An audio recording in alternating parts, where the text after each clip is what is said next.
Welcome to The Megyn Kelly Show, your home for open, honest, and provocative conversations.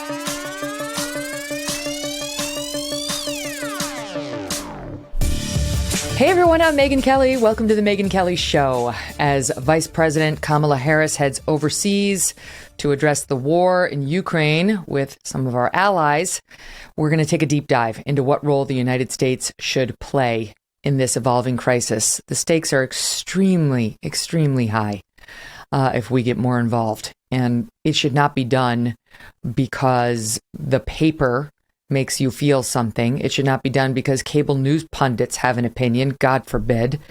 It should be done because we're being super thoughtful about it. And we genuinely believe it's in the best interests of the United States. There is no disputing that the Ukrainians are suffering, and we all feel for them. Russia did invade a sovereign nation, and millions have been forced from their homes. But are we getting the full story? Are we being misled? Are we being fed propaganda? Should America get involved militarily?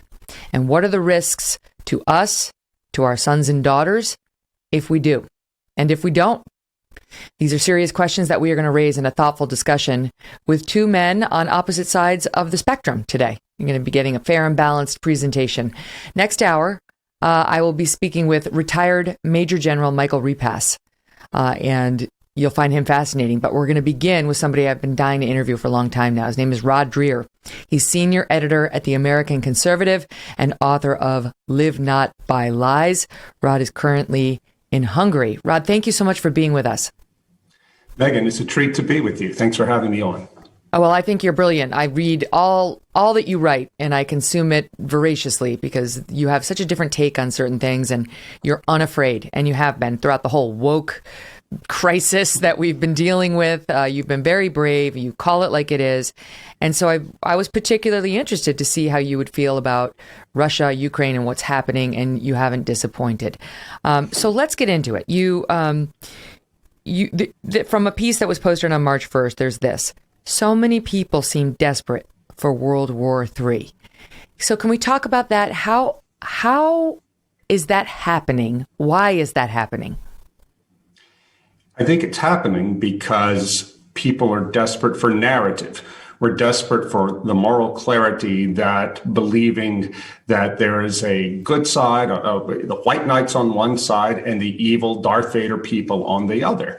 And we're being driven by passion. We are being set up, I believe, by the discourse that's coming out from our mainstream media. And if you in any way dispute the leadership of Washington, if you dispute anything that is proposed, like the no-fly zone, that sort of thing, you are immediately jumped on and accused of being a Putin apologist. You're carrying water for Putin. I got to tell you, Megyn, I remember back in 2002, after 9/11, as our country was marching up to the Iraq war, I was living in New York at the time. I was working for National Review magazine. I had been in New York on 9/11. I saw the South Tower fall in front of my eyes. I was so hyped up with moralistic fervor. I wanted some Muslim country to pay for what happened on 9/11. But if I'd admitted that to myself, that openly, I would have immediately seen that this is no cause to go to war.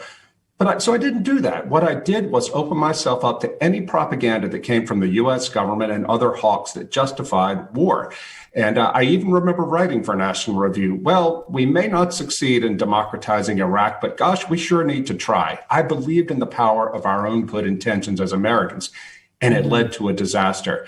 I'm frantically trying to avoid the same thing happening this time around, but so far it seems like I'm losing. Believed in the power of our own good intentions. And I know you've written about how you would have thought that 20 years of less than stellar results in Iraq and Afghanistan would have caused people to at least pause before putting blind faith in our military-industrial complex. And yet, here we go again, because the narrative And it's starting to creep into both sides. You say you've lost. Democrats and Republicans starting to unite now around the narrative that we're the leader of the free world. We have an obligation to step in, put total faith. And no one doubts the abilities of our guys in uniform, our guys who actually would be serving and executing such a mission on the ground or from the skies. It's the leaders. It's the I don't know, are they NGOs who try to push wars on us over and over and sort of try to pull the levers behind the scenes? It's guys like Milley, who are more worried about white rage than they are about actually winning. There isn't that much pause. There's like a small pocket of pause, but for the most part, we seem to be gearing back up, do we not? Yeah, absolutely. And it is unnerving if you live through the post 9/11 atmosphere in this country. I remember David Frum, who at the time was a George W. Bush speechwriter. He wrote a cover story for National Review that came out just before the war started in 2003, denouncing Bob Novak, Pat Buchanan, and other people on the right who criticized the war as, quote, unpatriotic conservatives. And it turns out Buchanan, Novak, all of them were right about the war. But who's now one of the cheerleaders for we must get involved now to stop Russia? David Frum. A lot of the same people are still here saying it again. And so many of us seem to be willing to listen to them because we see on TV these atrocious images of Putin's troops bombing the Ukrainians. Nobody denies that this is horrible. But what, as you said at the top of the show, the important question, the most important question is it in U.S. national interest to get involved with trying to fight a nuclear armed superpower? These questions seem almost treasonous to the ruling class. And by ruling class, I mean the Democrats and the Republicans. I mean the big business, the entire blob that is dead set on managing this discourse. Mm-hmm. It's not just about, well, did Putin invade a sovereign nation? Of course he did. We know that. And you are no Putin apologist at all in any way. I've read all your stuff. It's not about whether he's good or bad or what he did is good or bad. You're real clear on those. Bad and bad. But that doesn't answer the question about whether this is in our best interest to get more involved than we are right now. Can I spend a minute on on David Brooks, because you Sure. pointed out his writings in a piece you wrote recently. Mm-hmm. This is how he's writing about this situation. This is, I'm assuming this is right after we saw the unified European response, sending weapons and cutting off relations and so on. He writes, "There's been a restored faith in the West, in liberalism, in our community of nations. There has been so much division of late within and between nations, but now I wake up in the morning, pick up my phone, and am cheered that Sweden is providing military aid to Ukraine. And I'm awed by what the German people now support. The fact is that many democratic nations reacted to the atrocity with the same sense of resolve." He goes on, "This week we saw that foreign affairs, like life, is a moral enterprise, and moral rightness is a source of social power and fighting morale."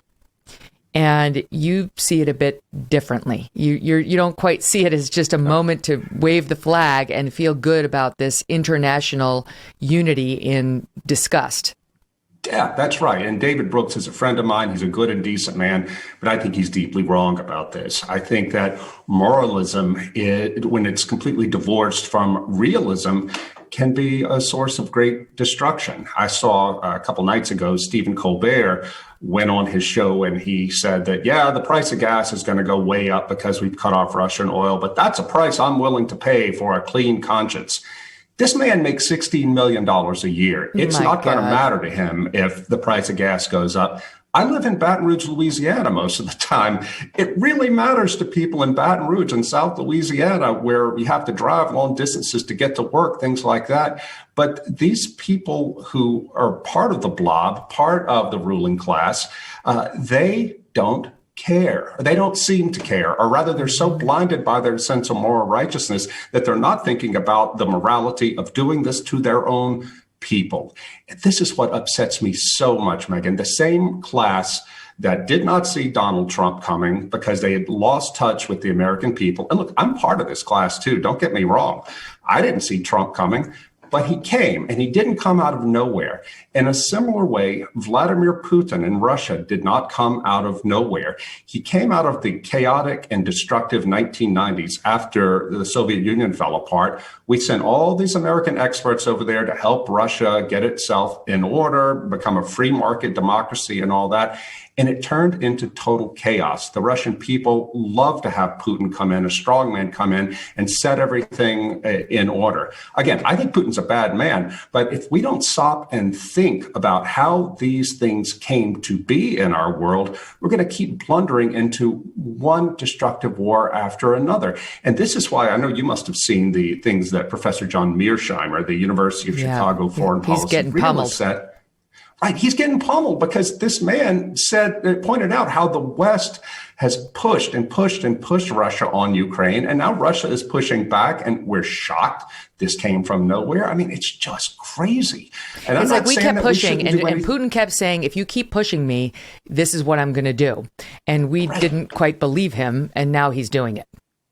Right. And when I make this kind of argument, some of my critics say, well, you have to understand Putin invaded a sovereign nation. Yeah, he did it. He was wrong to do it. But guess what? We threatened nuclear war over the Cuban Missile Crisis because we quite rightly did not want Soviet missiles in Cuba.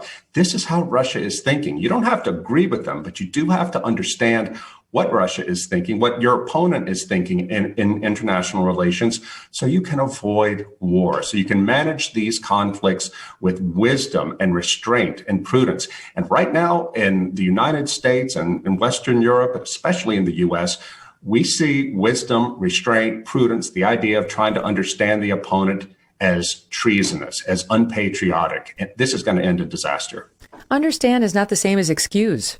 Understand is the route to wisdom and the route to being able to do better and handle the next conflict better. Never mind this one. But let's spend a minute on that, because it is true. We would not, you've made this point a few times in your writings, we would not allow China to partner with Mexico and put threatening missiles, never mind nuclear warheads, in Mexico pointed at the United States. We would not allow that. That would be really clear for us. And that's kind of how Putin sees Ukraine and its closeness, its growing closeness with the West.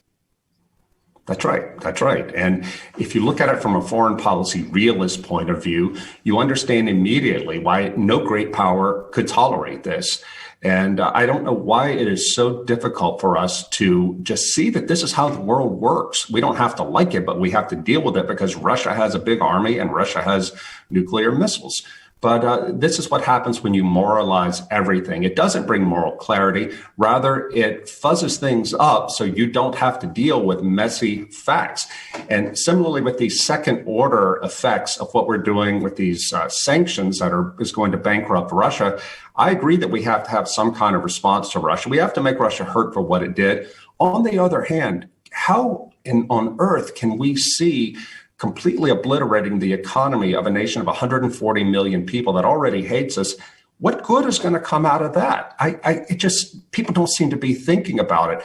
If we look back to World War II, as everybody wants to do, the Versailles Treaty that ended World War I put punitive reparations on Germany. Yeah. Germany couldn't pay it. The chaos and the suffering and the economic depression that came to Germany gave rise to Adolf Hitler.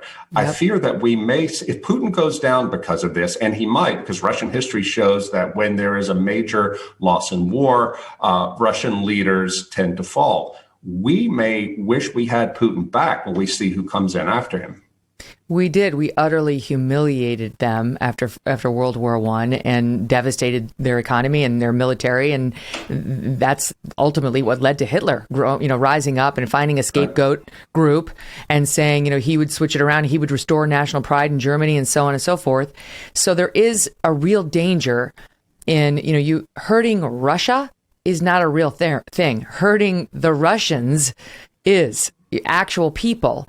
And so, I think about, imposing these crippling sanctions on, for example, the oligarchs. I'm okay with that, Rod. I'm like, fine. Me too. They're close enough to him and they made their money corruptly. Great. Do I care if one of them loses their yacht or their, luxury property in London? Not even a little.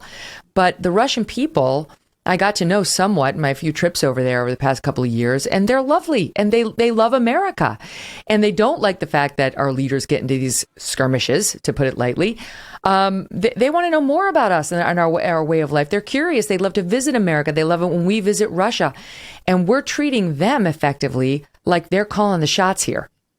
Yeah, exactly. And you've seen this insane anti-Russian sentiment with people like the opera singer at the Metropolitan Opera being sent away because she refuses to denounce Putin. And you're seeing Russian restaurants. She denounced the war. She denounced the war, but she wouldn't denounce Vladimir Putin. That's her home country. That's her president. Exactly. I don't think anybody should be compelled to denounce their own country or president in a time of war. It would be wrong to make Americans do that, even if we did oppose our war.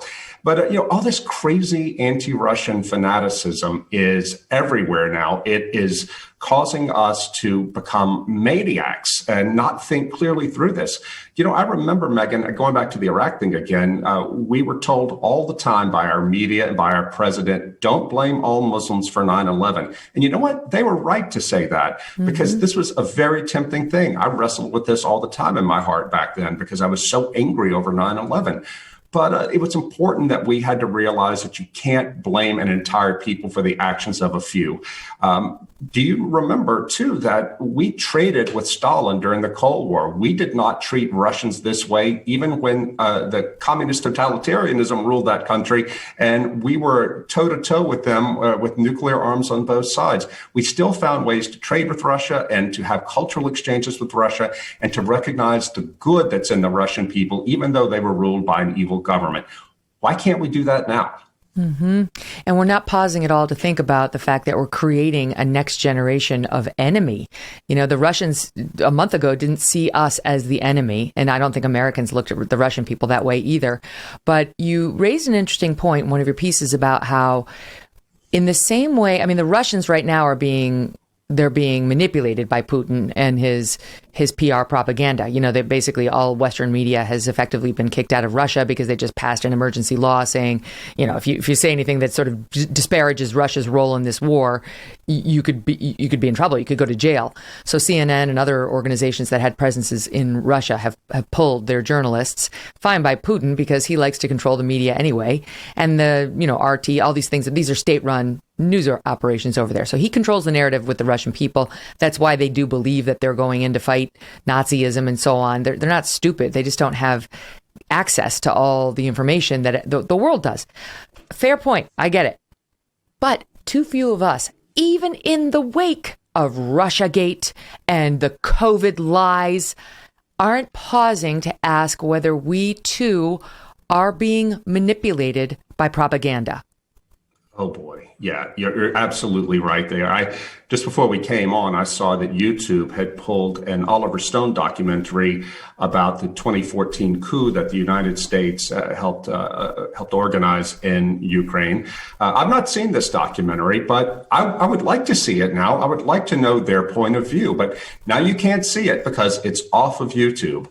We see this happening over and over and over again in our free country. I thought that one of the things that made us better than the Russians was that we believed in freedom of speech. We believed in freedom of information. We trusted the American people to see claims being made in newspapers, on the internet, in media, and judge for themselves. I watched RT, Russia Today, last week before it was taken off the air here in Europe, just because I wanted to see what the Kremlin was saying. I know it's state propaganda, but I wanted to find out what the Kremlin's line was so I could better understand this war.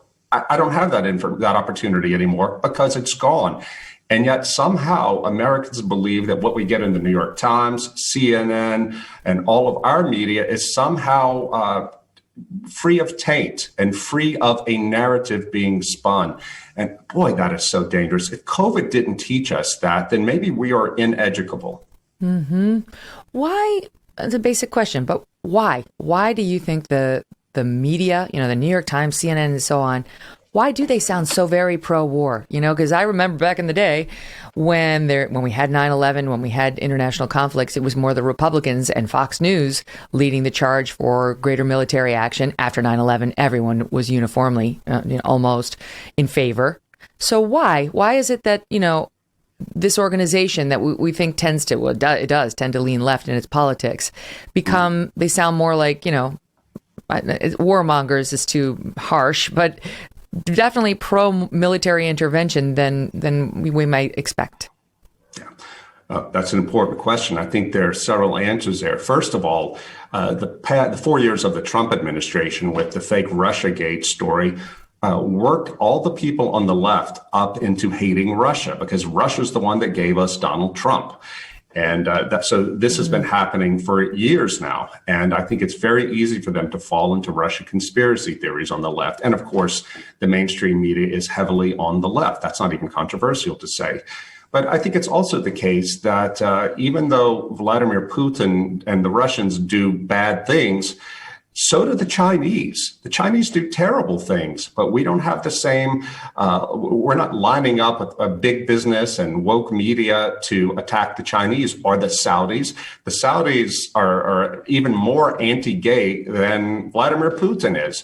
Why are we going after Putin? I think not only is it the Trump thing, we blame him for Trump, but I think the fact is that the Russians are Europeans. They look like us. And I think there is this sort of implicit racism in the way the media attacks these things. The Russians are Europeans and they're Christians. And so we hold them to a higher standard. I think everybody ought to be held to the same standard. I'm not saying we ought to go easy on Russia, but let's be fair and let's think about our biases and why it is intolerable when some countries do it, but we turn a blind eye when other countries, like China, do it. That's fascinating. Now, you forgive me, but you sound a little like Nicole Hannah-Jones, who's been saying, even Joy Reid, I know, who's been saying we're only interested in Ukraine because they're white. That's our racism. We're only interested in them because they're white. And I remember, I was talking about this with somebody yesterday on the air, saying, I was at Fox News when the Syria war broke out, the civil war, and it was a nightmare, and the chemical weapons and the whole thing. And we covered it as our lead night after night after night. We were very interested in what was happening in Syria and the refugee crisis that followed. And those two morons just weren't paying attention because they see everything through the lens of race. So they were probably figuring out how to tear down more monuments to Abraham Lincoln. But it's interesting that you're making kind of a similar point. Yeah, I hate the idea that I'm on the same side as those people, but I'm trying to think about why it is that you get in trouble if you called it the China virus. That's racist.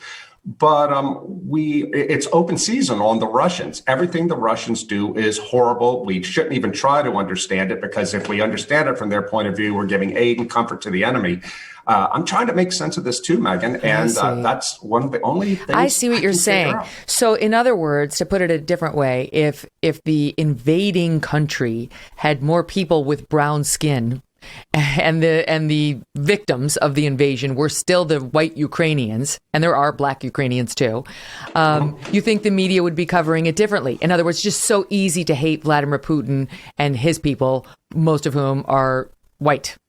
Yeah, and because Putin is affiliated with white conservative Christians. We saw on Sunday the patriarch of Moscow, Kirill, and by the way, I'm an Orthodox Christian, so this guy is in some sense part of my own church.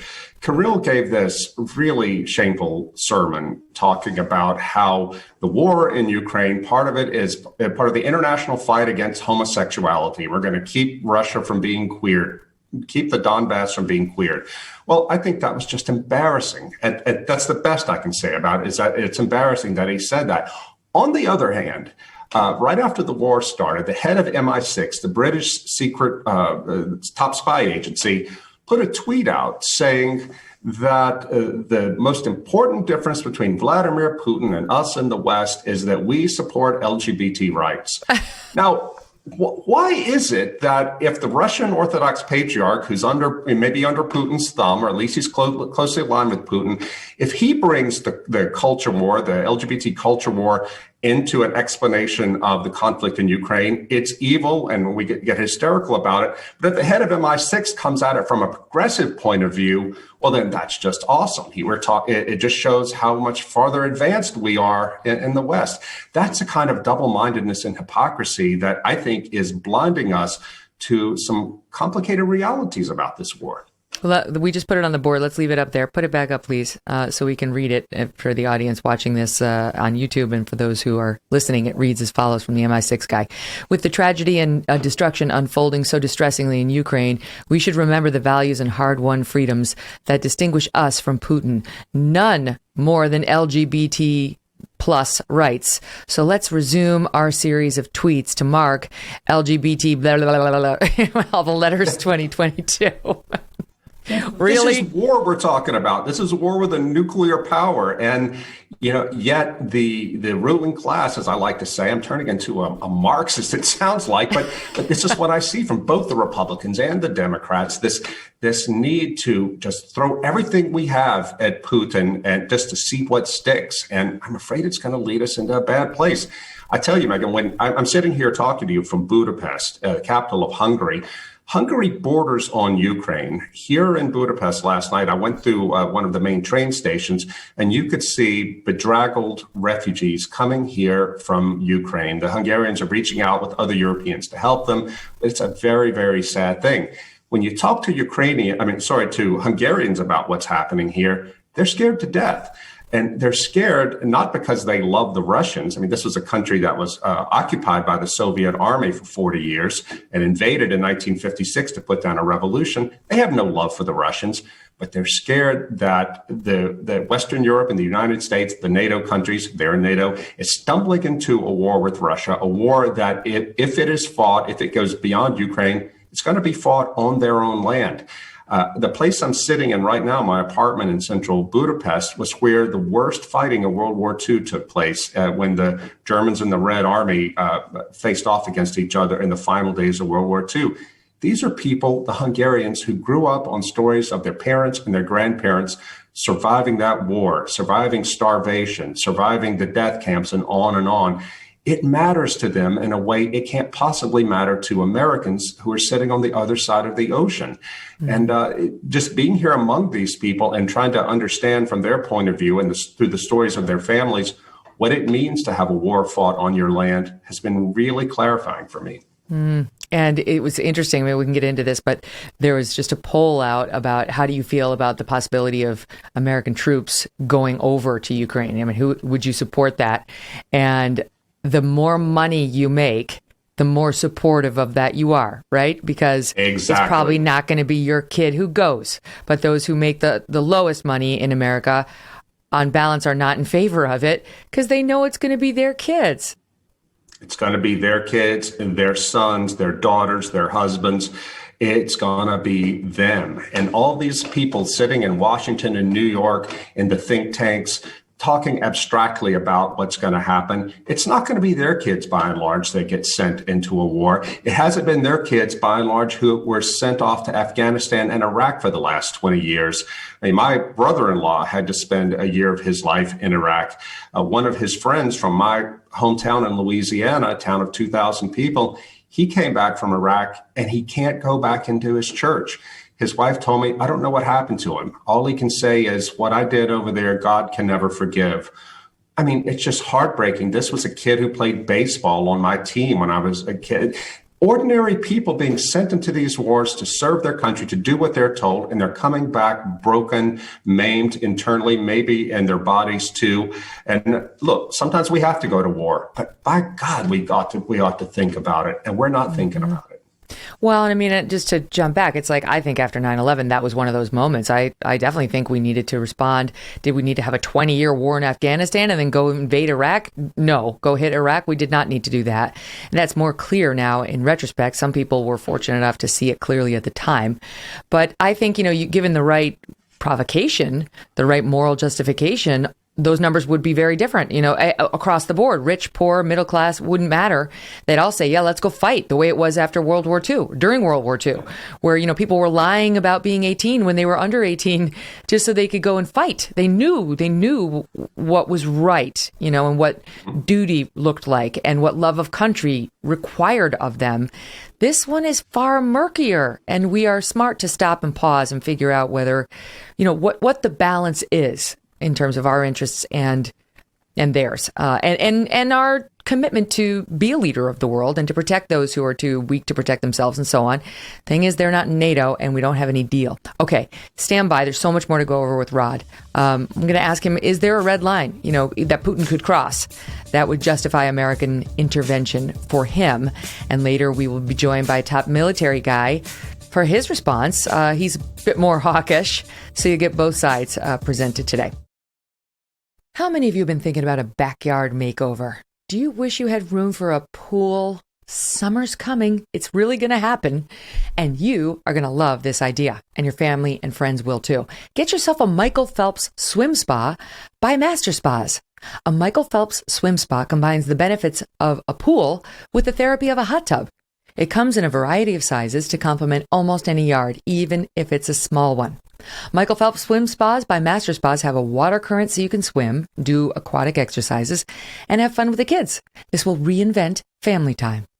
The water buoyancy will relieve pressure on your aching joints, and you can enjoy pure relaxation in the massage therapy seats of the swim spa. Doesn't it look good? And since it's heated, you can use it year-round in any climate. Michael Phelps swim spas are 100% made in the USA by Master Spas. That's the world's largest swim spa manufacturer. You will love your Michael Phelps swim spa by Master Spas. And Master Spas has a special offer going on right now. If you go to masterspas.com, you put in the promo code MK, you will save $1,000 on a Michael Phelps swim spa. Huh? 1,000. Or you will save $500 on a Master Spas hot tub. That's masterspas.com, promo code MK. Rod, so let's talk about the unique position of Ukraine and why it matters.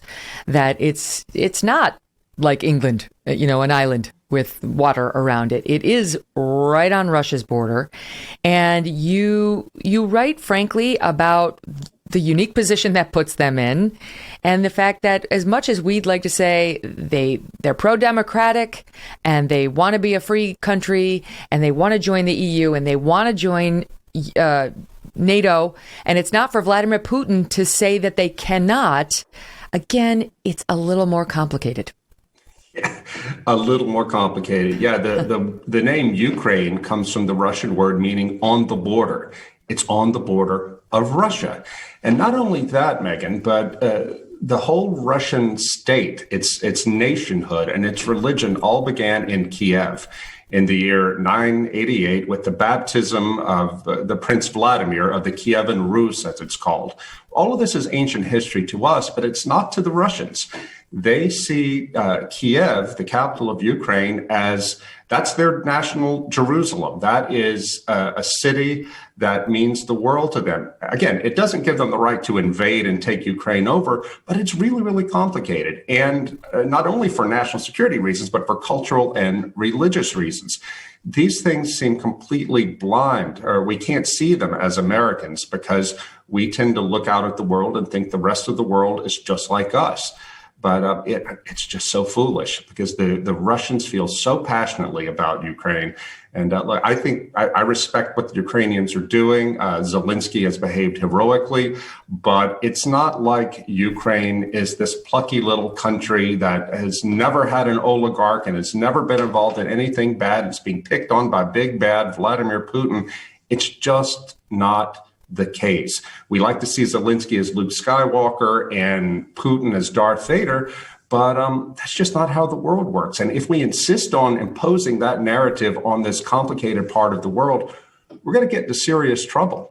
I have to say, too, Megyn, that I think that cancel culture has become a part of our own response, America's response to this. Our elites especially have gotten so much in the habit of when they see somebody and something that offends them morally, of wanting to smash it, to X them out, to exile them from their purview and send them to the margins. Well, I think that's partly explains why so many businesses and institutions have been trying to get rid of everything Russian, as if any connection to Russia makes them impure. This is what worries me, too, when I see what businesses have done to Russia. In 2 weeks, we've made Russia a black hole of the world economy. I really do believe that in the end, what's being done to Russia today, is going to be done to dissidents in this country at some point tomorrow. All we have to do is look back at what Justin Trudeau did to the people in Canada who supported the truckers. He went after their bank accounts. That could happen here too. And I'm afraid that we're setting ourselves up for that. I mean, that worries me too, right? I worry about that myself. But I also see, if you're starting at square one, there's a very clear difference between being non-woke in America and being Vladimir Putin invading a sovereign nation and killing civilians, right? So it's like, it might be hard for some people to make that leap when we're talking about a slippery slope. Yeah, that's true. I mean, I don't want to make a direct comparison there, but if we think about how businesses prior to all this, in England, for example, banks were refusing to do business with people who they considered to be white supremacists. Well, if I ran a bank, I wouldn't want to do business with a white supremacist either. But where do you draw the line? Do people who are bad actors in the judgment of financial institutions and companies, do they have a right to participate in commerce? This is a question that is live in China with the social credit system. And I just worry about this. Maybe I'm worrying too much about it. But when I hear Elizabeth Warren, we talked about yesterday about how Michelle Malkin got banned by Airbnb, she says, because of her association with a guy who does appear to be affiliated with or he himself is a white supremacist, or all I know is that he's said absolutely hateful things about Ben Shapiro and mocked shooting Ben Shapiro with his yarmulke on. Not a good guy, this guy, Nick Fuentes. Right. But so she's got an association with this guy and she refuses to condemn him. Okay, that's Michelle's business. That's Nick Fuentes' business. But Airbnb is saying she's not allowed to do business with them. I mean, that does scare me. They call Tucker a white supremacist and he's not.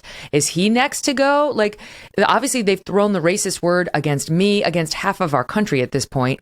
How far, how far could they take that, right? If these companies get to decide, if they're the moral arbiters of us all. Yeah, exactly. I'll give you an example, too. Ryan T. Anderson is one of the most preeminent Catholic intellectuals in the U.S. He wrote a book about transgenderism. It came out 2 or 3 years ago. It was critical of transgenderism, but it was compassionate and learned and intelligent. He found out 1 year ago exactly that Amazon had stopped selling the book. They didn't even notify him. He just found out because one of his readers discovered it. When Amazon Harry met told Sally. him that when Harry became Sally. They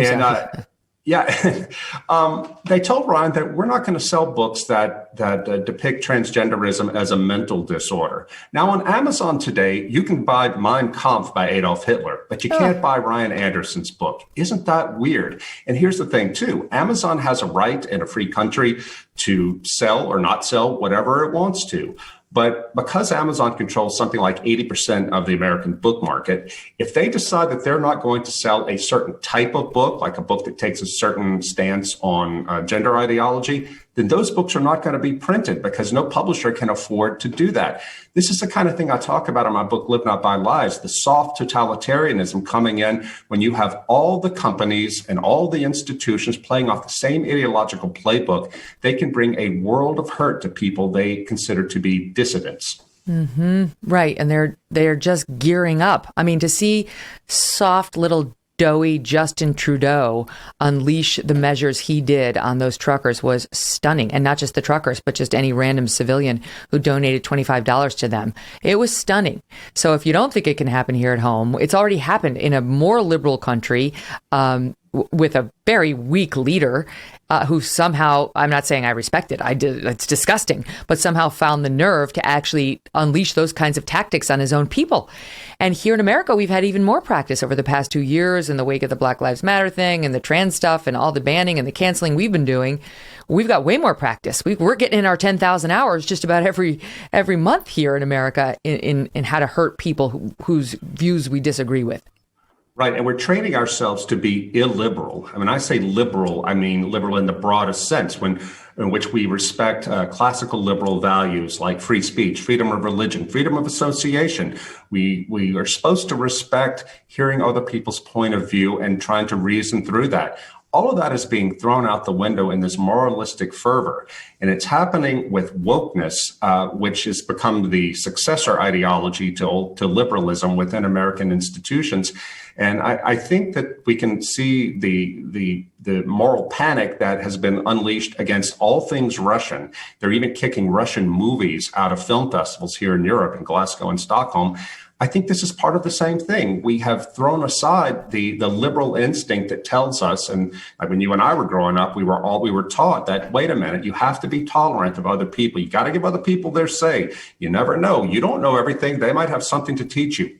All of that is gone now.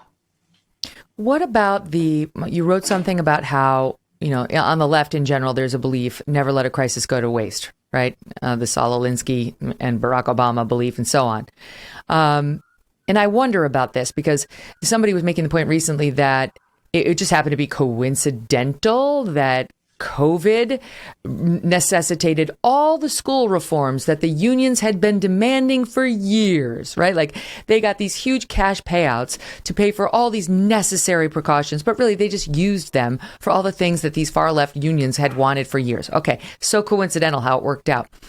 So what about that, right? Do our Democrat leaders in the White House on down, this is a crisis.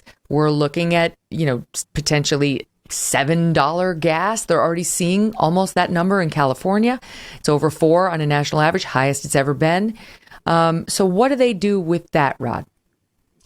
Well, I'm not sure if there is a plan in place here, like some of the more conspiratorially minded people say, but I think what we're going to see is the further ruin of the middle and the working classes, and it's going to make everybody more dependent on the government and for our livelihood, for just survival.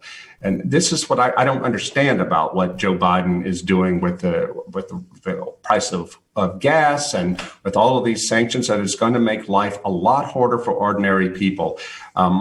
It's going to cause a lot of civil unrest in this country. And when you look at this country, at how divided we already are and have become since the Trump years, since with COVID, with Black Lives Matter, all of this stuff, we are at each other's throats in some ways. We looking at the crime explosion in cities. All of that stuff didn't just go away, Megyn, because Putin invaded Ukraine.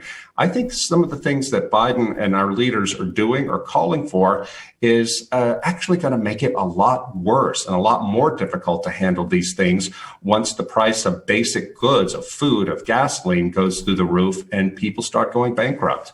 Who does this benefit? That's the thing that I worry about. And it's a huge distraction. It's a huge distraction. And Putin's war, what's happening in Ukraine now, we're all focused on that. It's bumped everything off of the, front pages. I'm not saying this is why the United States is reacting the way it is, but you do have to keep an eye on that because there are some massive battles unfolding right here at home on the domestic and political front. And Joe Biden has been losing them, and he's well aware of that. And his poll numbers have gone up over the past week a bit, not hugely, at least according to one or two polls.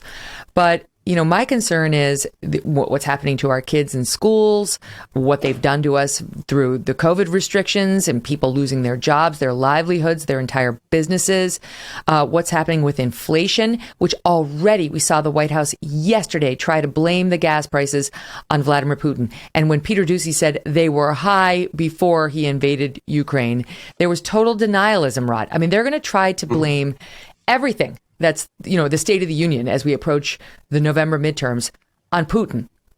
Right. Yeah. And I'm afraid, too, that the Republican Party is going to be lulled into a sort of numbness or this with the whole attack by Putin and trying to blame Biden and all this. And they're not going to stand up for their own constituency. Tucker last night on his show was laying into the Republicans saying, why are you being warmongers on this? It's the people who vote for you in many states who would be sent over there. It's the people who vote for you, who look to you to stand up for their economic interests, but you're not doing it. And I think that what we could see, Megyn, depending on the economic fallout, we'll probably see the Republicans take Congress back again. And I hope that happens. Mm-hmm. But if they don't take Congress back and do something for ordinary people for once, who knows what's going to happen after that? We could see real civil unrest in this country. So, I mean, we are facing an energy crisis. I mean, we had Michael Schellenberger on the show yesterday saying, the worst since 1973. We are now facing a global energy crisis, which is the worst we've seen in about 50 years. The time to solve it was yesterday, a year ago, 5 years ago, 10 years ago, not now. You can't, that's not something you can turn the spigot on and off also all that easily.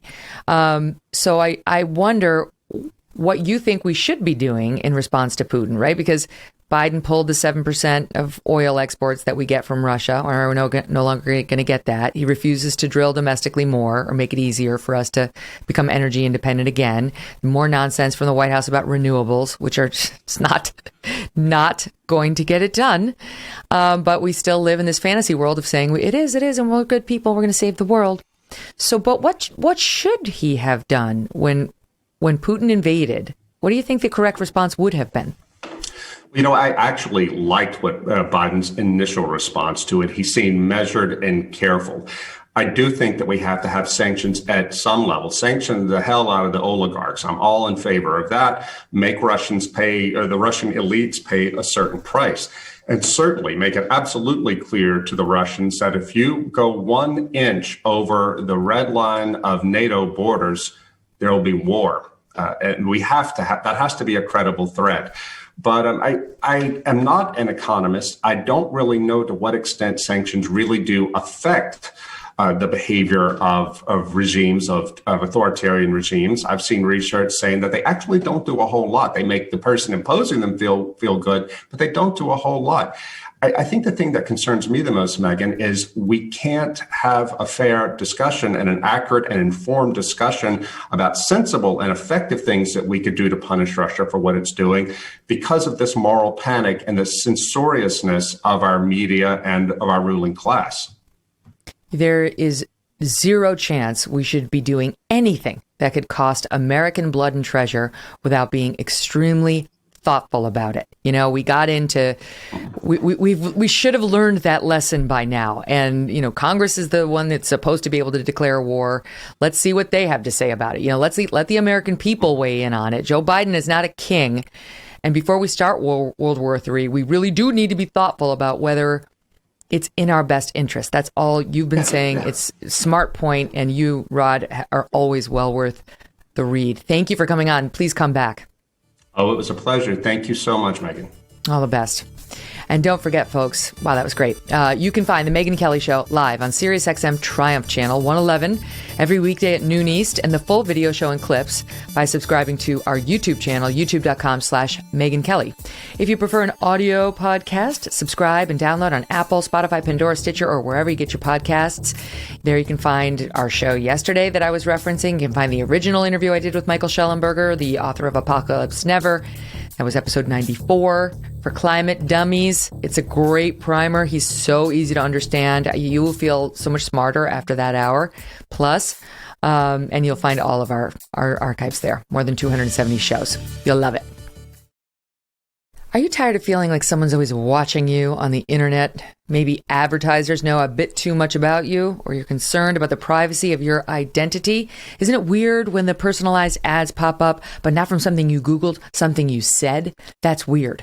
Just the other day, by the way, I was on my phone and I was scrolling, and guess what I saw? You know how they personalize the ads? You're like, oh, well, maybe I'll use that. Maybe I won't. It was like Pilates for the elderly. What? That's too much. You went too far, Google. Anyway, it's creepy when they spy on you. And using incognito mode will not solve the problem either. IPVanish VPN will. They are here to protect your right to privacy and help you stay anonymous online. IPVanish helps you safely browse the internet without exposing your private details, like how elderly you might be, to third parties. When you use IPVanish, all of your data is encrypted. This means that your private details, passwords, communications, browsing history, and more will be completely shielded from falling into the wrong hands. Even your physical location will be hidden. IPVanish makes you virtually invisible online. It's that simple. Now, IPVanish is offering an incredible 70% off their yearly plan for our listeners with a 30-day money-back guarantee. That's like getting 9 months for free. IPVanish is super easy to use. All you have to do is tap one button. You're instantly protected. Take your privacy back today with the brand rated 4.6 out of 5 on Trustpilot. Go to ipvanish.com/Megyn, M-E-G-Y-N. Use promo code Megyn and claim your 70% savings. That's ipvanish.com/Megyn.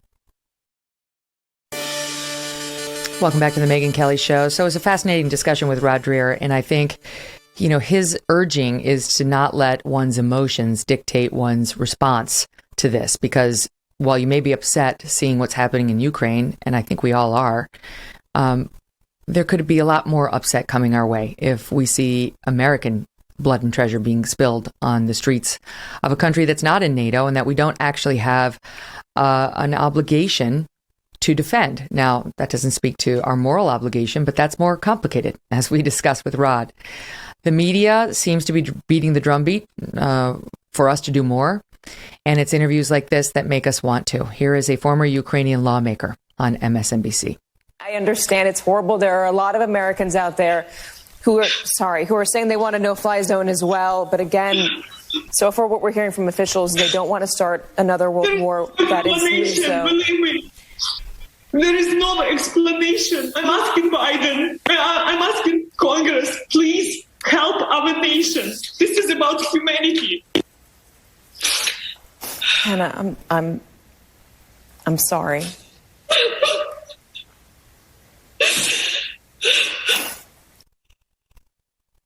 Oh, it is heartbreaking. Should we do more? What's the case for doing that? Up next, Major General Michael Repass. He's retired now, and he's got some strong thoughts on what our role in this ought to be. Don't go away.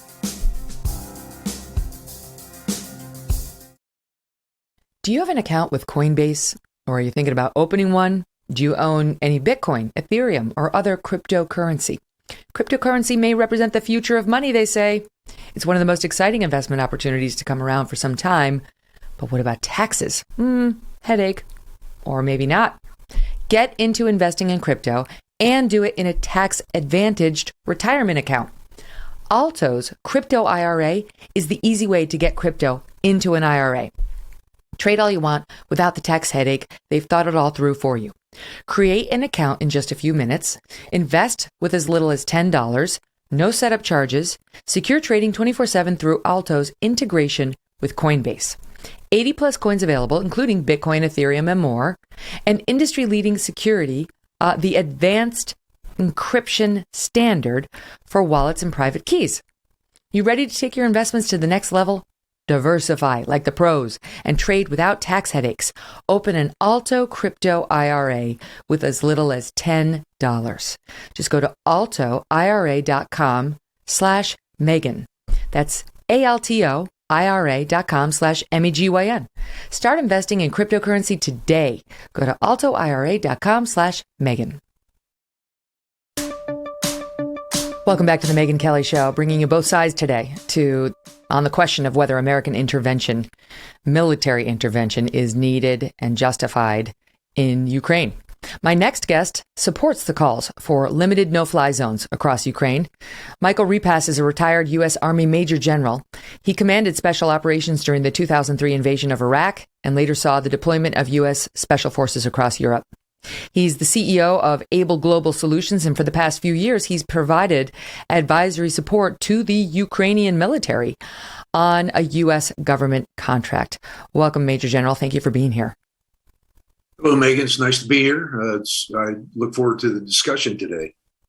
Okay, so what's your best case for the no-fly zone? Because, our last guest and many people, including even Michael McFaul, who was the former U.S. ambassador under President Obama to Russia, and he's been very tough on Russia. Even he said that that's a bridge too far. We're talking about the beginning of World War III. We cannot do that. Okay, so the first thing I want to say is that all the easy solutions for anything that we're contemplating doing in Ukraine are just not there anymore. The time for doing easy stuff was 2 weeks ago. Everything from here on out is going to be high risk and very difficult to do. So that's the first thing. So in regards to the no-fly zone, there are a couple of things that are being said about them. The first one was General Phil Breedlove, who was the former commander of NATO, Supreme Allied Command Europe. He laid out the case for no-fly zone and a foreign policy piece. And I understood his argument, and he articulated it very well. As a career airman, he has probably the best understanding of what it would take. And what it would take would be, in the ideal case, would be a very strong commitment of the coalition of the willing to set up the fly zone, to support it, and to sustain it over 24/7 for an indefinite period of time.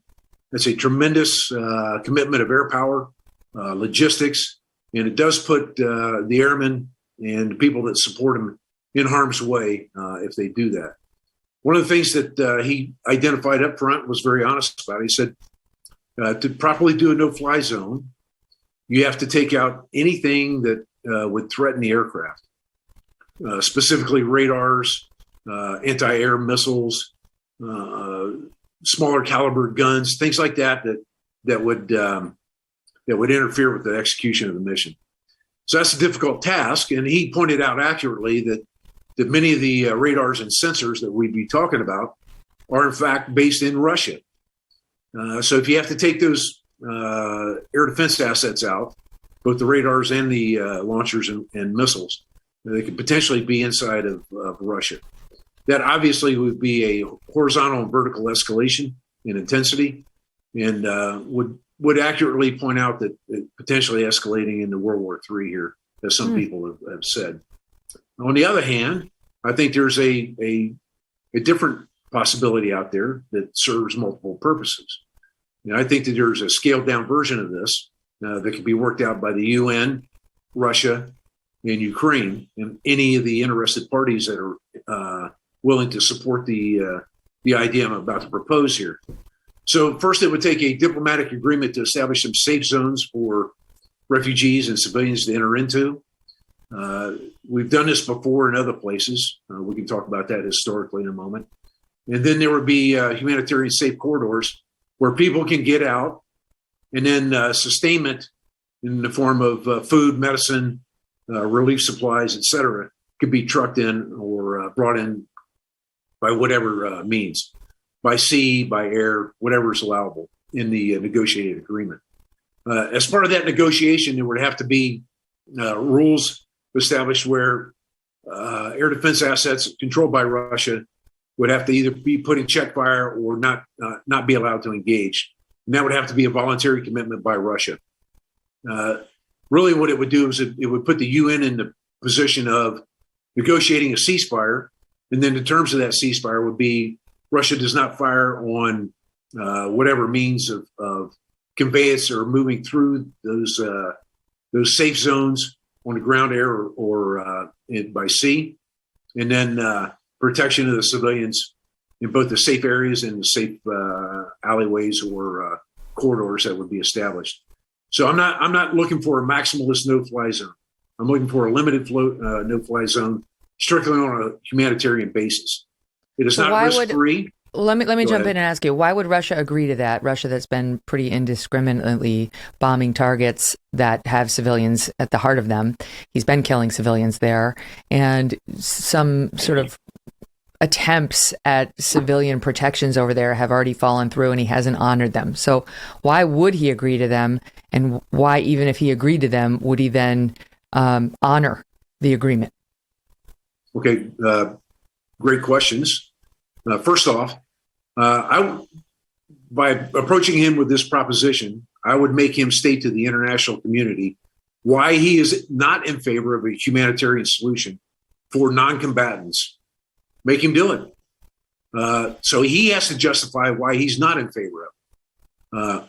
I think the basis for why you would do it stands on its own merit, in that it's a humanitarian, I think, obligation that countries of certainly our capabilities in most of the Western nations in NATO, and some of the Eastern powers as well, like Australia, New Zealand, Japan, South Korea. I think these other countries could also contribute to this effort as well. And I think on a large international scale, you have an obligation to prevent the massive humanitarian disaster that's building in Ukraine right now. So why would I he agree with you, but I don't think Vladimir Putin he doesn't seem to care at all. I agree with you. So why would he agree to this? Because we're now putting our boot on his neck. These sanctions that have been imposed are starting to bite, and they're going to have an effect. And I would like to talk about the sanctions later if you want to get into that. Yeah, but sure. I think there are things that he's going to have his own humanitarian disaster before too long. Just to cut right to the point here on sanctions, he has already started limiting what people can buy in stores and so forth. In a few weeks, he's going to have another issue on his hands where he is going to start running out of food and medicine and things that are critical for him to run his society. Then the people are going to understand what the effect of these sanctions are. This has never been done. Look, we are in unprecedented territory. This has never been done before, Megyn. It's going to be what's going to happen in Ukraine will precede the disaster that's going to happen in Russia by a month or two. So I think he's going to have his own humanitarian disaster on his hands building. Why will they be running out of food and other supplies inside Russia? Well, the sanctions have been rather brutal, I would say. They've cut him off from all imports. He imports a fair amount of fresh fruits, vegetables, agricultural products, etc., from the South Caucasus, where I'm located now. He gets a lot of the food stuff from Eastern and Central Europe. I should say, Russia and Ukraine grow about 25% of the world's wheat production or grain production. That there's nobody harvesting the wheat right now, or when it comes into play, or planting it in Ukraine here shortly. And I think they're going to have a hard time planting it in Russia as well. So the wheat production is going to go way down in the near future. So there's an impending, I would say, agricultural challenge that he's going to have. I don't know how long he can last without imports of food and sustain the population of what they have. The Russians are a very hardy population. They can eat, black bread and drink vodka, till the cows come home. But it's going to put a severe pinch on the middle class and the upper class. Can China save him from that? We've talked about China saving him from the pinch of our oil sanctions, in terms of backstopping or buying. Can they save him from that, from the agricultural disaster coming his way? Well, China's been clever by half. They embarked on this massive campaign to urbanize the rural population. So they built these mega cities out there on what was the little fertile land that they had. So they have essentially lost a lot of their farmland, and they are now a significant importer of food. China cannot feed itself, much less feed its next door neighbor. They're not in a position to help, right? And India's not going to either. And there's a question of, I guess who could and who would step in. But how would it work? Because, we talked with our last guest about how Vladimir Putin is revered in Russia. I'm sure the current action is causing questioning because we've seen the protests in the street and thousands of people getting arrested because they're not allowed to protest in Russia, unlike here. But they're being fed propaganda. So their natural inclination is to love him because he stood up for Mother Russia and he's made Mother Russia stronger and he stood up to the evil West and so on. And they're being fed propaganda about why this is a justified war. So when things go south inside Russia's borders, how does it work that, the Russians rise up? It's hard for me to picture them rising up against Vladimir Putin in a way where he would listen to them. Yeah, so rise up in sufficient numbers to, convince him to change his ways and to do something differently. Difficult problem for sure, and I think you've hit the nail on the head there, is how he controls the information and what the society understands en masse, if you will. So here's a bit of good news. So I learned last night through a very good source that has contacts in Moscow that CNN and BBC are getting through episodically, not on broadcasts, but on their apps. So that information is getting in episodically. It doesn't get through all the time. They're able to block it somewhat on the internet, but generally the internet's still up. It's being filtered and screened, but CNN and BBC are still getting in. BBC has reinitiated its world service on long-range AM radio. They're doing the broadcast into Russia again. I would hope that Radio Free Europe and Radio Liberty would start broadcasting again into Russia, just like the old days, because there's still a large AM radio capability and an audience in Russia. By that, on the same line of communication, shortwave transmissions into Russia via ham radio operators would be helpful as well. There's an effort afoot now to mobilize ham radio operators to communicate person to person into Russia and inform them what's going on. They have no idea what the casualty figures are. They have no idea that they're campaigning outside of Donbass. So the more information the media can feed into Russia, the better off we as the West will be, and Ukraine directly. Mm-hmm. So is that, I mean, do you think that's the plan? That, because, I was talking to a guest yesterday saying, what's the plan? I realize we've all unleashed sanctions unlike we've ever seen before. We, the West, America and European allies and beyond. But what's the plan? President Biden said, wait for a month. And you're talking about how things might look different inside of Russia in a month. But then what? Because my feeling is, I don't know Vladimir Putin, but I've spent a fair amount of time with him. I've interviewed him a few times. But my feeling is his tolerance for human suffering is much greater than any of ours. And that's being evidenced in Ukraine. And I think it'll be evidenced when his own people start to starve. And so, what's the next thing that needs to happen? Yeah, so as I understand it, the sanction regime is there's still arrows in the quiver, so to speak, and the United States and allies and partners can crank up sanctions even further. I don't know what that would entail. Perhaps more sanctioning of oligarchs. One thing I think we should do is whatever assets we seize they should eventually go into a trust fund for rebuilding Ukraine, so that the oligarchs are basically paying for the destruction of Ukraine to rebuild it. So their planes, their yachts, their ill-gotten goods should go into a trust fund, in my opinion. So I think that's great. Question, I'm sorry? I think that's great, but keep going, because you're getting to, how do we get Putin to change his position? Yeah, how do we get his attention? So I think he's going to be somewhat shielded from anything we have to say or do. It's not going to be. There's very little that we're going to say or do that's going to get his attention. Mm-hmm. Things at the UN, things in an international forum, that will get his attention, and try to convince him otherwise. What would have the most effect is to mobilize his population, to continue the protests. I saw the leading edge today. I got a video of a conscript's mother who's proclaiming loudly in a city hall meeting that they've been lied to, and that her son is in combat in Ukraine. And so, if you remember back during the Afghanistan campaign, when Russia was there during the 80s and into the 90s, it was the war mothers that were tired of what Russia was doing there. It demanded that they end the war in Afghanistan. So the first thing is you can mobilize the population home. The thing that's absolutely going to get his attention is the significant losses that they're encountering every day inside Ukraine.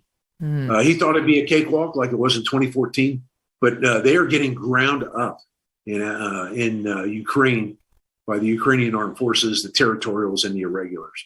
Can you spend a minute on that? I know you're a military guy. Most of us aren't, though a lot of my listeners are. It's been extraordinary to see, because we think of Putin as like the big bad army guy. He's got these military forces that will crush. And it turns out, the more I listen, the more I learn, he of course has the nukes, but the actual state of his military is perhaps less than robust. And not only that, they seem to be getting outmaneuvered by the Ukrainians, which has been a surprise to most of us, though I understand not to you. Right.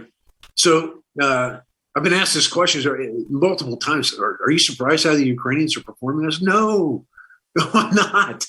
The commitment by the United States and our NATO partners to go into Ukraine after 2014 and say, "Oh, Russia has got our attention now. We got to do something different." And Ukraine resolved that they would not be a cakewalk for Russia should they invade.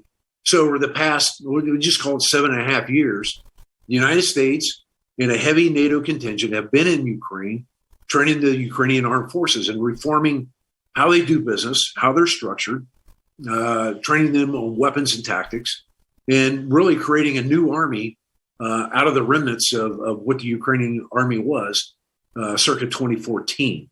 It was basically, I would say, an incapable military force. So when they invaded Donbass, it was really the civilian mobilization that came out there and saved the day and stopped the attacks with the uniformed military in Donbass. So they have moved on. The Ukrainian military, have moved on. They're well-trained, as I mentioned, but more importantly, they're superbly led. The generals, and I've met these guys, the generals are no-kidding warriors. They've been through multiple combat deployments in the Donbass area. They all know each other extremely well. They're colleagues. They grew up together through the ranks. And they serve each other and they trust each other implicitly. So that's part of the magic, I think, of what's going on. Can I just interject with a quick question on just to, if you could, just a short answer on this one. But I am curious, why did we have such a different result versus with the Afghanistan armies that we trained, right? They fell apart so fast. And these Ukrainians who we trained are fighting this noble fight and fighting it really well and winning it against an incredible enemy that's very well organized and, well funded.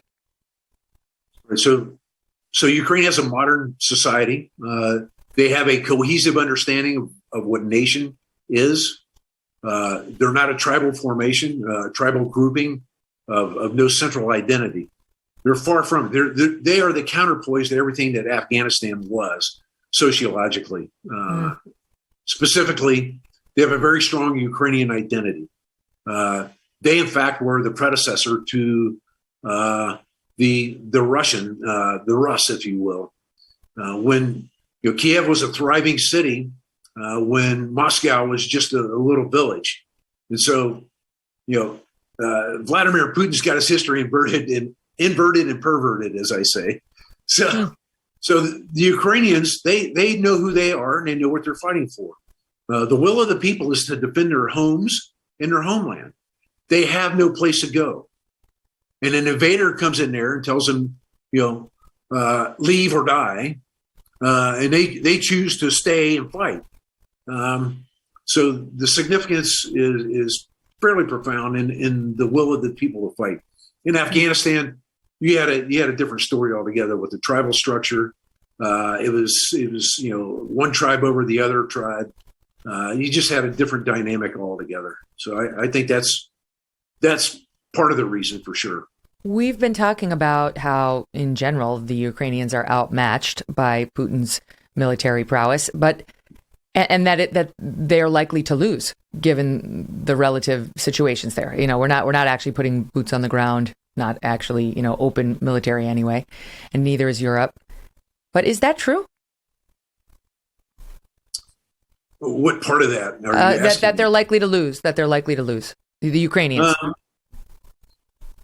Boy, it's hard for me to be objective because I'm not objective when it comes to some parts of Ukraine. I try to be, but I would say it's possible that they could lose. It's very possible that they could lose, if you will, whatever that means. It is, but I see no possibility that President Zelensky is going to say, "Okay, I'm done here. Ukraine quits. We surrender." I see no possibility of that happening. It's not in their DNA, and I just don't see the path to that outcome. If I've told people this, is if there's one Ukrainian with one rifle and one bullet, there's going to be a fight, and that's what it'll come down to. The last person is willing to fight. So, but Putin recognizes that it's going to take destruction of the cities, and this is really what his strategy is, if you will. I'm segueing into this. I hope you don't mind. Yeah. So his strategy is to destroy the cities. We've seen this before in Grozny, in Homs in Syria, and in Aleppo. Destroy the cities. Specifically, you start with destroying the public utilities, the sewer, the water, the electricity, and the communications. You create a humanitarian disaster. Then you allow the civilians to leave. Whoever's left alive, you allow them to leave because the city's uninhabitable. So they leave, and the city, once it's surrounded by this time, and anybody that's left on the inside is considered a combatant. So you solve a tremendous problem for the Russian forces. They don't have to decide who's a combatant and who's a non-combatant, because anybody left inside that cordon is considered a combatant. And that's what they've done systematically. And that's the campaign they're on right now. They've been doing this for 4 or 5 days now, destroying the cities. And that's exactly where this is headed. Well, why wouldn't they be more in favor of letting the non-combatants, the civilians, out and letting them out safely if that were their plan? Yeah, I really can't answer that, Megan. They want to inflict maximum punishment and create a humanitarian disaster, because not only does that destabilize the situation inside Ukraine, but it also has the knock-on effect and the derivative benefit to Putin of destabilizing the economies and the societies of Eastern and Central Europe. But it also upsets, to put it mildly, the West, and makes us more and more likely to get more involved, right? To create a no-fly zone. I mean, you've got people over here in America who are normally pretty dovish when it comes to the prospect of war, saying, we've got to do it. We have to do something. We can't just sit by. We're the leader of the free world. And I realize there are all sorts of consequences to our doing that. But, his civilian casualty rate is right at the heart, that plus Zelensky's leadership, of our wanting to intervene. Yeah, I totally agree with you, Megan. There's historical precedent for everything you just said. If you look at the end of the Gulf War, the first Gulf War, the hue and cry that went out on Saddam extracting vengeance on the Shias down south in the marshes and down south by Karbala and Najaf and so forth. Oh, we got to have a no-fly zone down south. Okay, so that went up. And then he took on the Kurds up in the mountains, and they were saved by the 10th Special Forces Group and some other people that went up there. And saved, 1.5 million dying Kurds that were freezing and starving, and dying from dysentery up in the mountains. So we instituted a northern no-fly zone as well. So the policy was preceded by a tremendous humanitarian outcry in the case of Gulf War I. Fast forward, we're into the early 90s now. You have a huge humanitarian disaster brewing in Bosnia. Those refugees ended up in Central Europe, Germany, where I lived at the time and worked, in other places. And they quite frankly overwhelmed the social system and were incapable of, or unwilling to sustain the refugee population in the Central European states, Greece, Italy, Germany, Austria, et cetera. It overwhelmed the social system there. So they basically pled with NATO, hey, we got to come up with a solution here. And the international community got mobilized around the Dayton Peace Accords. And we went in to stabilize that situation. But in the interim, there was a no-fly zone in these UN safe havens that were put up around Srebrenica, Zenica, and some of these other places to protect the Muslims. That ultimately failed. It led to increased violence. It led to a bombing campaign by the Coalition of the Willing, to include NATO. And it ultimately led to a coercive campaign that brought the three principals in Bosnia to the negotiating table and come up with a solution there. So my point is this, is that humanitarian disasters precede policy decisions for a more direct involvement.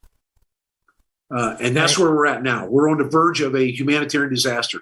We already have 2 million refugees into Eastern Europe, Poland, Slovakia, Hungary, and Romania. They're already there. You're going to have many, many more than that. I think you're going to have 2 or 3 times that easy in the next couple of weeks here. And it's going to overwhelm the social systems in those countries. So something else is going to have to be there.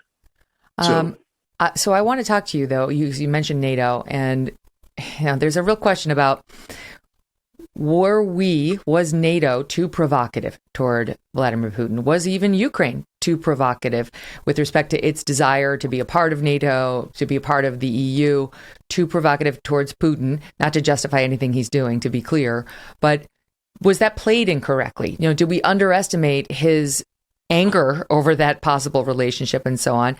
I want to ask you about that next. I'm going to squeeze in a quick break, pay a bill, and we'll come back with former Major General Repass.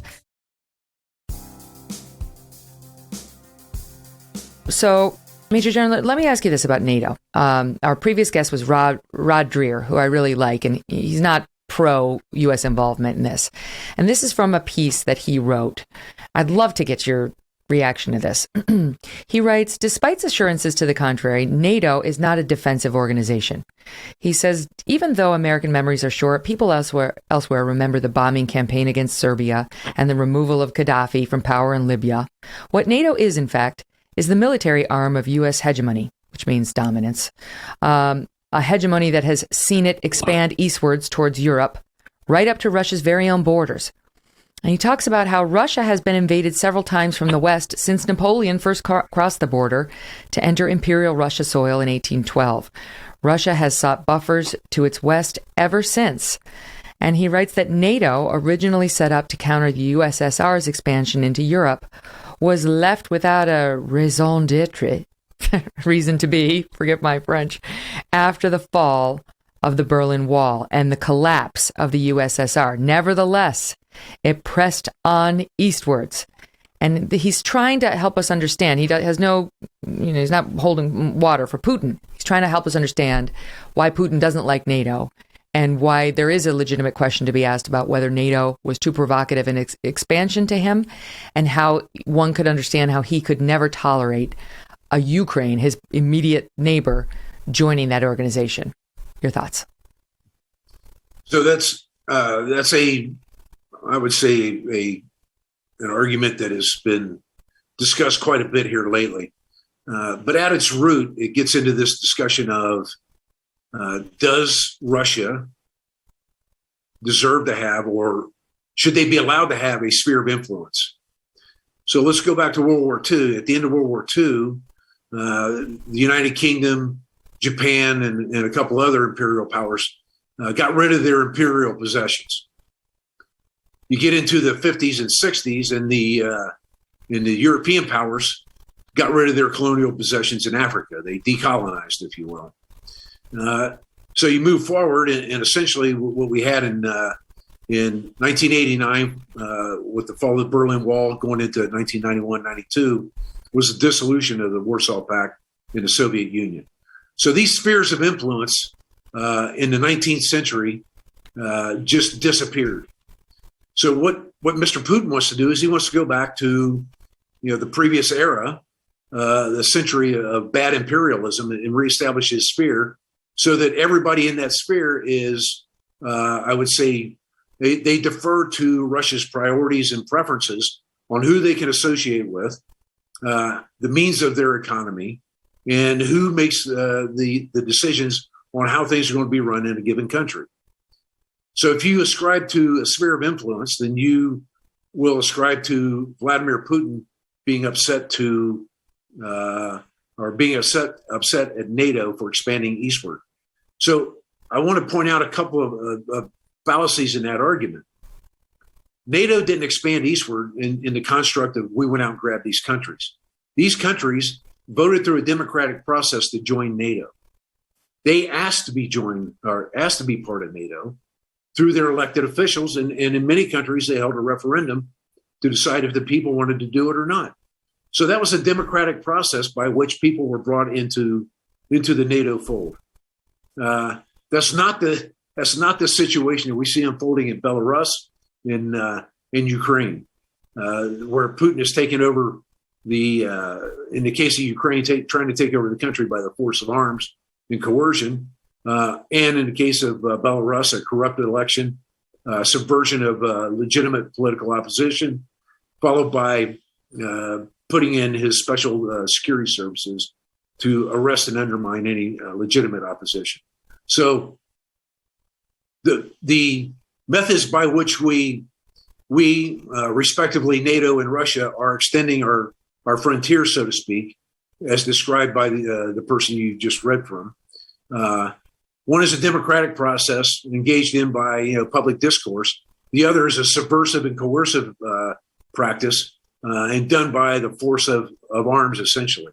All right, let me ask you a question there, because there's no question that we have been engaged in Ukraine, that we had some hand in some of the more pro-Western moves that they've made in Ukraine since 2000. The various revolutions that they've had over there. Putin calls it a coup. So do some American pundits. The replacement of the pro-Russian leader and with a more pro-Democrat, pro-democracy leader.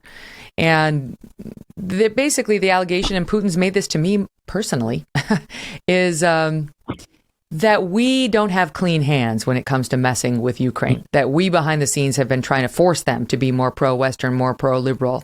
And he's been trying to force them to be more pro-Russian. And we were perhaps kind of winning. And then he did this. Is that not true? We have had a hand in trying to manipulate Ukraine and its outward-facing intentions. So Mr. Putin has never demonstrated any direct involvement of the United States or any other democratic nation in the Maidan events. That doesn't mean it didn't happen. I'm saying he's never demonstrated where we were involved with that. He just threw it out there as if it's a fact and provided no evidence of it. So you deny it? I don't know whether it's true or not true. I just know he's never provided any evidence of it, and I haven't seen any myself. It's not something I personally explored. What I do know is I've met the Maidan crowd. I've met them. I've talked to them. I've had dinner with them, and I know that the revolution that led to the ouster of the old pro-Putin guy and the installation of the pro-Western guy. Go ahead. Yeah, correct. I'm sorry. I just back up there. In the fall of 2013, there was an election that was widely understood to be rigged by none other than Mr. Putin. So he's talking about Western intervention in an election that he rigged to begin with. Mm-hmm. It's not, you got to hand it to the guy. I mean, oh my Lord. So he's complaining about the rigged election that was nullified by the Supreme Court of Ukraine. So this is how it goes. I mean, that's what they call whataboutism, right? It's like you say, well, you're doing this bad stuff, and he looks at us and says, well, what about you? You did bad stuff too, and you can this could go back for decades. Yeah. Okay. So we'll end it there then, for the sake of this one. But just moving forward a couple of months. So finally, the population had enough of this with the corruption, the widespread repression of the Western-leaning segment of the population, which was probably split at the time 60-40. Majority of the population wanted to be more EU and Western-leaning. The 40% at the time, which is now probably 5% or less, wanted to be more pro-Russian. So that culminated in the demonstrations at Maidan Square, Freedom Square, in central Kiev, where Russian-inspired and Russian-led, in some cases, forces fired on and killed a large number of citizens that were demonstrating in Maidan Square. That ultimately led to the president at the time fleeing to Russia for refuge. He didn't go to Switzerland. He didn't go to Belgium or France. He went to Russia. So we know where his leanings and the source of his power was at the time. Sure. And so the evidence in that regard speaks for itself. I don't have to prove anything. So that stands alone, and it's a priori evidence that he was into this up to his elbows. You're dropping some Latin on me. Okay. A priori is taking me back. Hey, you dropped French on me earlier, okay? Yeah, but I barely did it. I didn't understand it. Okay. All right. Anyway, so so I've met with these people, and they're truly democratic aspirants, and I would at some level I would call them, true patriots of the Western liberal tradition. And that they want to have a representative government. They want to have inclusion. They want to have, an open society where people can speak their mind and they can do what they please and make their own fate and decide their station in life. And that's the crowd that's in their parliament, known as the Rada. That's the crowd that's in government. And so those are the people that Mr. Putin is trying to throw out of power. Mm-hmm. And I don't understand for the life of me why we would oppose, or we would stand back and allow that infant of a democracy to be snuffed out in the first years of its life. To me, democracy does not end at the borders of NATO. I think we collectively, as the I would say the Western liberal tradition nations, not necessarily ending at NATO's borders, but I think we have a moral obligation and certainly a political imperative to help these burgeoning democracies, these budding democracies, to flourish and grow, and help them along the way and encourage them into living a democratic and principled society. So. Okay, but let me interject and say to the people who would respond to that by saying that we tried that under George W. Bush and it didn't work, and we're war weary now, and we've lost faith in our ability to execute and win wars. We tried it in so many places, and we no longer believe that we're good at it, and we don't want to start another conflict or get ourselves involved in another conflict. What's the answer to that? Well, having served 33 years in the military, multiple combat tours, and numerous contingency deployments, I understand war weariness very well, more than a lot of people. So I understand that sentiment to my core. I've buried many of my soldiers in gut-wrenching funeral ceremonies, and that's left an indelible mark on me that I will never step away from. But that said, there are certain things that are bigger than me, bigger than self, and bigger than my comfort in my way of life. And having a democratic nation struggling for its freedom and struggling for its future is bigger than Mike Repass, and is bigger than some of the other self-centered ideas that I've heard coming out of various advocates pro and for what's going on right now. Wow, that's quite an answer. That's a really good answer, Major General. First of all, let's just pause and say I'm sorry you had to bury so many guys. And if we watched it, and it's different when you know them, when they're under your command. And I'm grateful to you for your service. And I'm grateful to you for your insights on it. I'm not really taking a position on this. I can see the concerns. I understand the weariness and the reluctance to get involved in yet another. It's like, oh my God, we lost so much already, and we just withdrew from Afghanistan in disgrace, in a way that people felt just awful about. And I think that there's hesitancy in trusting Joe Biden to command it. And even some of our generals, who have sounded very political lately and not just like the old, grizzled guys who we think are just about winning wars, Do you know what I'm saying? Yeah, absolutely. I think strong skepticism is absolutely warranted. I think our Congress needs to get involved and make decisions here, instead of us just going off at under the War Powers Act or something like that to do something. I think this needs to be, we're either all in or we're partially in. But I think the people need to have a healthy degree of skepticism, and they need to express their concerns to their elected officials on how this is going to go down in the future. We're either going to let it die, which would be a tragic shame, or we're going to do what we can to sustain that democracy into the years ahead. I think right now we're giving them a fighting chance, and they're doing rather well. Mm-hmm. There are other things that we can do that would be more active, but in my view, I think you're right that we need to have a high degree of skepticism and introspection on whether we want to get involved in another war. That decision is not to be taken lightly. I'm not advocating going to war. I'm advocating doing the best we can to enable another country to free themselves from tyranny, free themselves from oppression, and to build their democracy the way they were doing.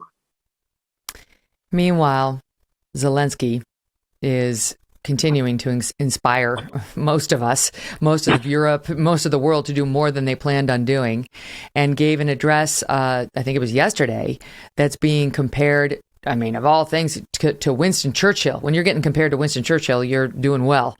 And at the famous Dunkirk speech, this is Churchill, 1940, just to remind our audience before we play Zelensky.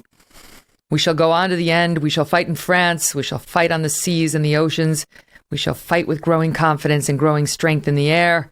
We shall defend our island, whatever the cost may be. We shall fight on the beaches. We shall fight on the landing grounds. We shall fight in the fields and in the streets. We shall fight in the hills. We shall never surrender. So good. And here was Zelensky getting a standing ovation before an international audience. I think it was yesterday. Listen. We will not give up and we will not lose. We will fight till the end at sea, in the air. We will continue fighting for our land, whatever the cost. We will fight in the forests, in the fields, on the shores, in the streets. Please make sure that our Ukrainian skies are safe.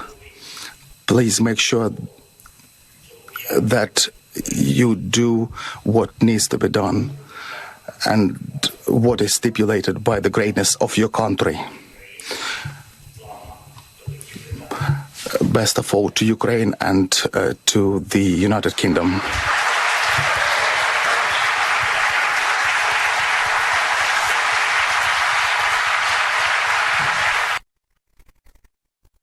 Before the British Parliament. You know, Major General, they say television is about moments. A moment that makes the audience feel something and connect with the story that they're hearing. That's what Zelensky does. He delivers these moments that make an international audience feel something and want to help him.